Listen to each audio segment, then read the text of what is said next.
आज धरना स्थल पे आप सब प्रतियोगी छात्र यहाँ पे एकत्रित हुए हैं, तो ये धरना किस लिए दिया जा रहा है और इसके साथ साथ जो छात्रों का जो इस समय आंदोलन चल रहा है उसको लेकर के आप क्या कहना चाहिए? देखिए, बहुत स्पष्ट है कि हम लोग पत्थर गिरजागर सिविल लाइन धरना स्थल पर आज शक्ति प्रदर्शन करने आए हैं और शक्ति प्रदर्शन इस बात को लेकर कि उत्तर प्रदेश की सरकार जो है बिना किसी वजह के छात्रों पर, नौजवानों पर एक नई नियमावली थोप रही है और नई नियमावली इस तरीके से कि लोगों की जो डिग्रियां हैं अवैध होने जा रही हैं। तो हमारी कोशिश यह है कि जो छात्रों की डिग्रियां हैं वो बची रहें और उनको जो है शिक्षक बनने का, परीक्षाओं में शामिल होने का मौका मिले।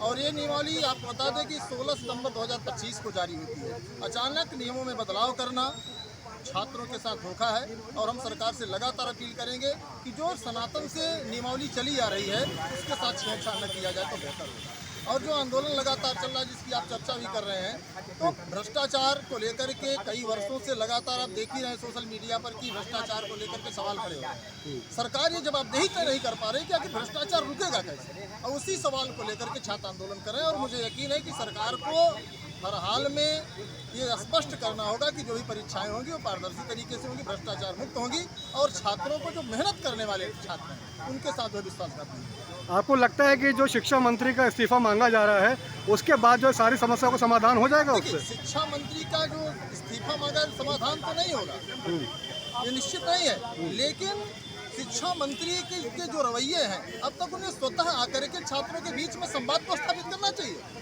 शिक्षा मंत्री जी अपने एसी में बैठे हैं, छात्र सड़कों पर लगातार संघर्ष कर रहा है।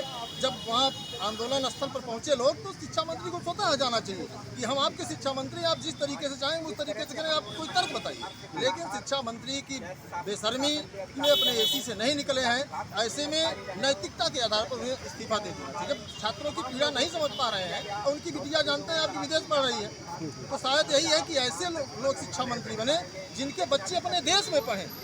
जिनका बच्चा बाहर पढ़ेगा वो क्या जानेगा देश की शिक्षा व्यवस्था कैसी है।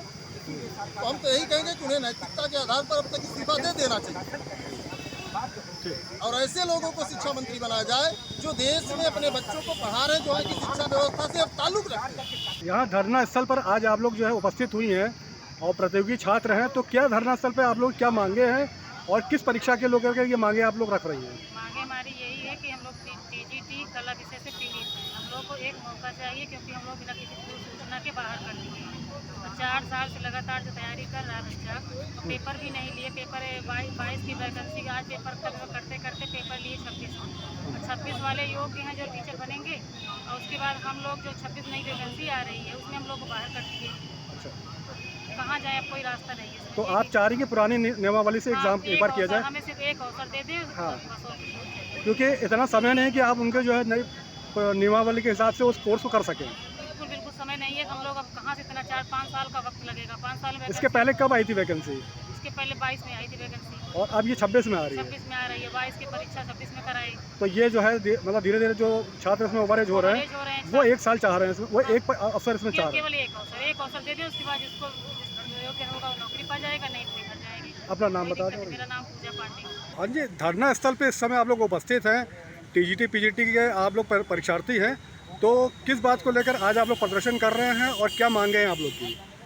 सर, आज जो धरना प्रदर्शन पर हम लोग एकत्रित हुए हैं, हम लोग जो उत्तर प्रदेश शिक्षा सेवा चयन आयोग द्वारा टीजीटी पीजीटी के लिए जो नई नियमावली लाई गई है उसमें प्रदेश के 5 से 7 लाख छात्र प्रभावित हो रहे हैं और हम सरकार से हमारी मांग 1 महीने से 2 महीने से चल रही है और हम चाहते हैं सरकार से यह पुरानी नियमावली से परीक्षा कराई जाए जो पूर्वत अभी तक चली आ रही है। जैसा कि अभी 2022 की परीक्षा अभी 3-4 जून को हुई है उसी पुरानी नियमावली के तहत, तो अचानक से हम लोगों को बाहर कर दिया गया।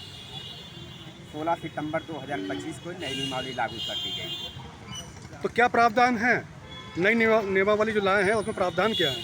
प्रावधान इसमें है जो कला की जो योग्यता थी पहले प्राविधिक कला, उसको बदल करके अब बीए कला बीएफए और बीएड कर दी गई है। अब पहले क्या था कि उसमें केवल प्राविधिक कला ही थी, ना उसमें बीएड कोई नहीं था। इसी प्रकार हिंदी में जो है, हिंदी में पहले इंटर में संस्कृत, अब अनिवार्य कर दिया गया है। जो पहले बीए में संस्कृत पढ़ते थे उससे वह परीक्षा में पुरानी नियमावली के तहत शामिल हो जाते थे। नई नियमावली में अब वो इंटर संस्कृत रहेंगे, तब बीए में आप संस्कृत हैं तब आप जो है उस परीक्षा को हिंदी से आप दे सकते हैं। मतलब अब जो पुरानी प्रश्नावली आप चाहते हैं उसके आधार पर परीक्षा हो? हाँ, उसी आधार पर हम चाहते हैं। जैसे पहले अब इस परीक्षा को संचालित किया जाता था, हाँ। उसी तरीके से आप चाह रहे हैं परीक्षा हो? हाँ, उसी तरीके से अब केवल एक चांस हम लोग चाह रहे हैं कि सरकार हम लोगों को एक बार जो है कि पुरानी नियमावली के तहत जो आने वाला भारी भरकम विज्ञापन है 2026 का 23,598 का विज्ञापन जो आ रहा है उसमें शामिल कर दे। हम ये नहीं चाहते कि नई नियमावली को परिवर्तन किया जाए। परिवर्तन के हम भी समर्थक हैं, लेकिन अचानक इस योग्यता परिवर्तन से हमको योग्यता देने का हमारे पास समय ही नहीं है। इसमें हमको विभिन्न विषयों में 2 साल से 5 साल तक का समय लगेगा। मतलब आप चाहते हैं कि एक अटेम्प्ट आपको और मिल जाए, हाँ। उसके बाद भले ही जो है सरकार से परिवर्तन कर दे। हाँ, वह हमको एक अवसर दे दे, इसके बाद वह सरकार की नई नियमावली को लागू करे। हमसे कोई इससे हमको विरोध नहीं है।